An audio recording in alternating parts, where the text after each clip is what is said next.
Ассалаумағалейкум серіктестер, қалайсыздар? Қызылорда облысынан Сексеуіл деген ауылдан, есімім Досбай болады. Мен күнді осылай жуам. Яғни осындай идея ойлап таптым.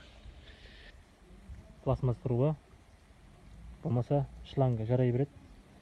Көңнің ұзындығына байланысты 3 метр қылып жасаңыздар, шлангыны 1,5 болып істейсіздер, 3 тесік жасайсыздар. Менікі 2,5 болып тұр, 2 тесік жасағам. Мынаны қалай жасау керек білгілеріңіз келсе айтыңыздар, видеоролик жіберем қалай жасауға болатынын. Ең оңай. Яғни мынаны 8-дік сверломен тесесіздер, 4-тік шуруп айдайсыздар. Шурупты қаншалықты қатайтқан сайын дальныйға алысқа ұшады, қаншалықты босатқан сайын жақын жерге ұшады. Бұнымен шылаушыны тасуға болады. Қалай жасалу керек екенін егер керек болса жазып жіберіңіздер, видеоролик жіберем бұйырса, иншалла Құдай қаласа.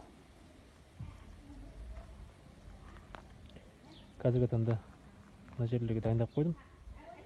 Қамысына келіп қойдым. 30 квадрат, мында 30 квадрат орын дайындап қойдым. Иншалла Құдай қаласа жаямыз. Жұмысқа кетемін дегенше үргіліп жайып кетеміз.